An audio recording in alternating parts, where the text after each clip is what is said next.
Welcome back to the Explainer. Okay, let's dive into this. So, you've successfully decoded a room with the 60-second scan. Awesome. But now comes the ultimate challenge, right? Speaking under extreme pressure. You know that feeling when the spotlight hits and suddenly your brain just completely floods. Yeah, we've all been there. It's a trap so many brilliant professionals fall into. When extreme pressure hits, your brain literally floods with information, and the result? Your natural authority completely collapses into this messy, rambling verbal clutter. It's like a chaotic web of tangled threads up there.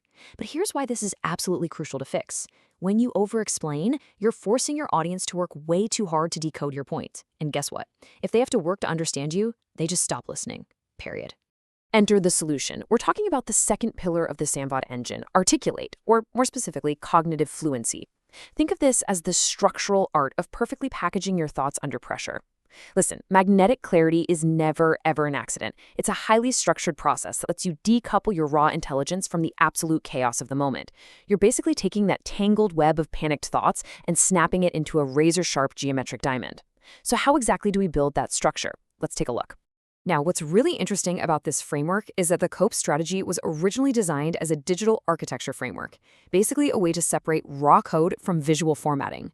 But honestly, it turns out it's the absolute ultimate tool for human dialogue. COPE stands for Create Once, Publish Everywhere. It's a two-step game. Step 1, create. You isolate your single core strategic message. Just one. Step 2, publish. You adapt the delivery of that exact same message across entirely diverse mediums. Let's make this concrete and see how it actually plays out in the real world.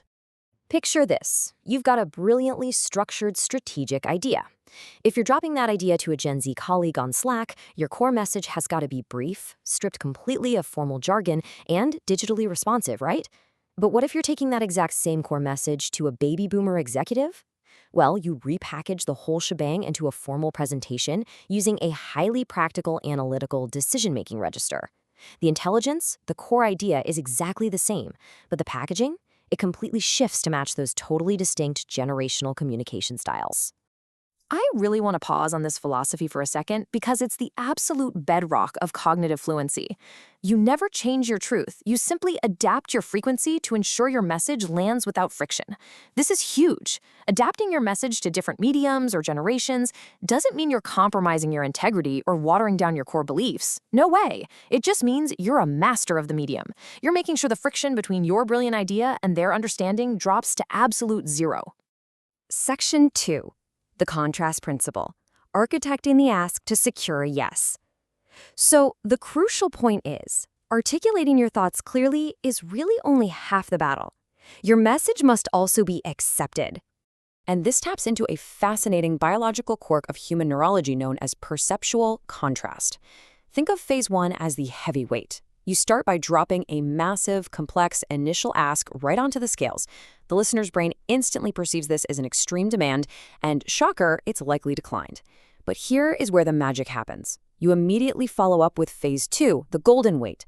This is your actual, highly reasonable target ask. Because you dropped that massive anvil first, the smaller golden weight suddenly seems incredibly achievable and balanced by contrast. You've literally engineered rapid cognitive alignment, making it undeniably reasonable for them to just say yes. Wrapping this all up, mastering the articulate pillar and achieving cognitive fluency is your ultimate competitive advantage, for sure. By building this structure, you instantly kill the mental clutter that destroys your presence. You completely restore your natural authority. You're using the COPE strategy to seamlessly translate your brilliance across any platform or generation.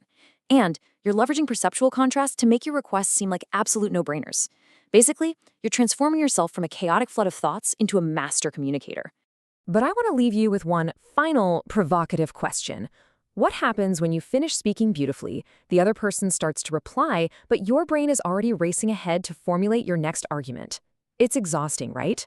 Well, in our next explainer, we're diving into the third pillar of the SAMVAD engine, mind. We're going to tackle exactly how to silence that dangerous internal noise, overcome the speech-thought differential, and anchor yourself in pure, unshakable psychological presence. Until then, take these frameworks, get out there, and start packaging those brilliant ideas. Catch you next time.